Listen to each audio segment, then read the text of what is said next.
Blake Holgate from Rabobank, the Animal Proteins Analyst, has just recently presented the Beef Quarterly Report. And what is New Zealand's future opportunities? You know, as post-Brexit trade deals are set to play a role in determining the future of UK beef imports, local consumer preferences and non-tariff barriers will also heavily influence those who supply beef into this lucrative market in 2021. And as I said, agribusiness banking specialist Rabobank's latest report shows that the UK is this high-value yet small market for New Zealand beef. And Blake joins us now. Blake, I mean, this is an ongoing situation of trade negotiations. Obviously, the prize is there. How close are we getting? Sorry, I just seem to have lost the sound. You tailed off towards the end there.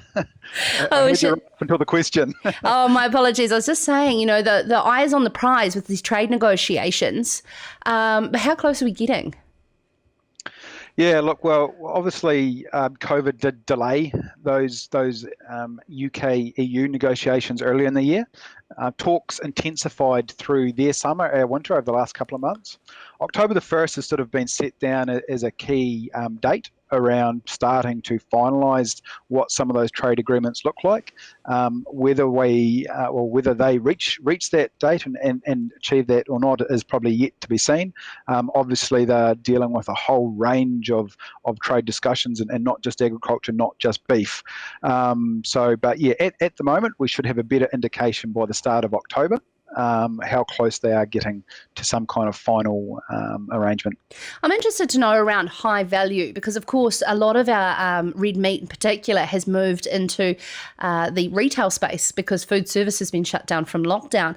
So why do the Brits value our beef as such high value? What work's been done in that market for them to perceive that? Yeah, look, I think it's probably important to point out that the UK for beef is a very small market for New Zealand exporters.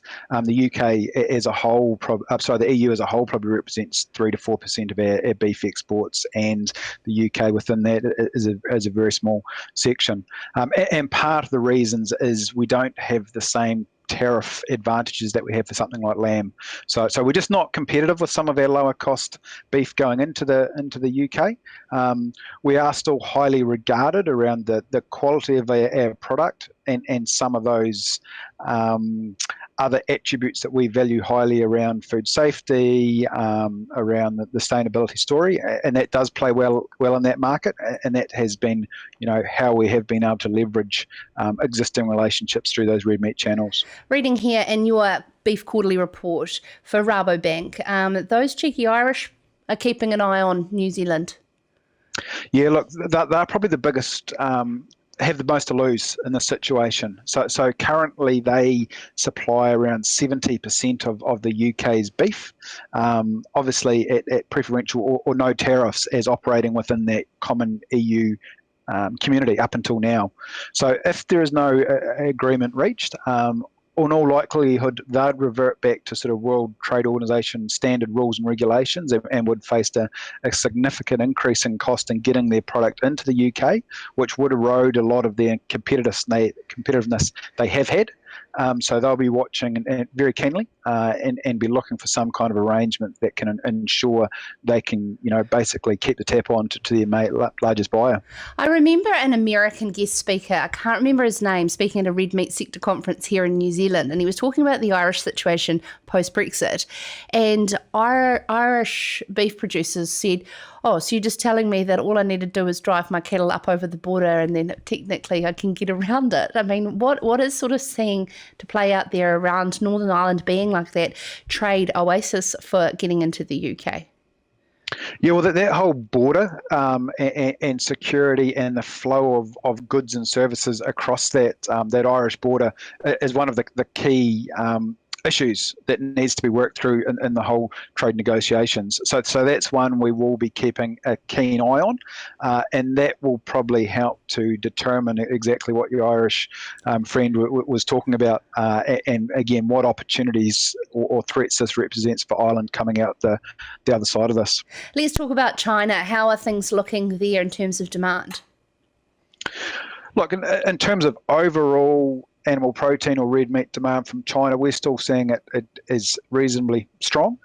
If we look at beef, though, we have seen a drop-off in demand for New Zealand beef. We've seen a significant increase in competition from the South American beef exporters into China. Brazil, for the first 6 months of this year, increased their exports up over 150%, for example.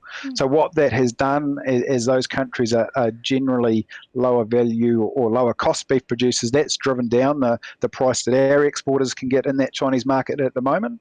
In the meantime, America's actually performing relatively well in terms of demand for that manufactured product. So export prices are holding up strong there. So we're seeing a significant proportion of New Zealand's beef being directed into that US market and away from China. But look, what we have seen over this past 6 months is incredible volatility in terms of demand and where our product has been going month to month. So I've seen massive swings between each month. So it's still a lot to sort of play out for the rest of this year to see those dynamics, particularly between China and the US, which are obviously key markets for us. And of course, here at home as well, in terms of schedules being quite volatile over the past quarter to now as well, what sort of the outlook look like from a Rabobank perspective to give some advice to farmers on any way of forecasting through this volatility? Look, to date, or up until at least sort of the last couple of months, red meat prices have held up relatively well, considering the disruptions we've had in the market. With beef, those prices have continued to hold up reasonably healthily, again supported by the United States. We think we're probably hitting sort of close to the peak in pricing where we're going to see for this season. Struggling to see probably too much more upside. But in saying that, we think the fundamentals are still reasonably strong. So while we still would expect sort of probably softer pricing than we had last season, we think prices should hold, relatively hold the line, but certainly not see the strong uplift in schedule prices that we saw from this point in the season on last year.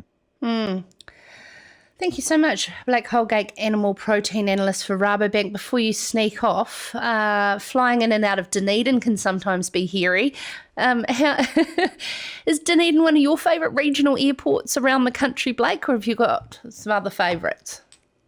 Look, it's hard to go past Dunedin because I spend a lot of time there. Look, I actually really enjoy a lot of New Zealand's regional airports. I think generally we're probably pretty well served for the quality of airports we have, and considering the volume of traffic that traditionally has gone through them, and possibly less so at the moment. But yeah, if I had to pick a favourite, it's pretty hard to go past Dunedin. Thank you so much. There's that smell, isn't there, when you just walk out the door? Oh, absolutely. It's excellent. You know you're home, exactly. Thank you so much, Blake Holgate. This is Sarah's Country.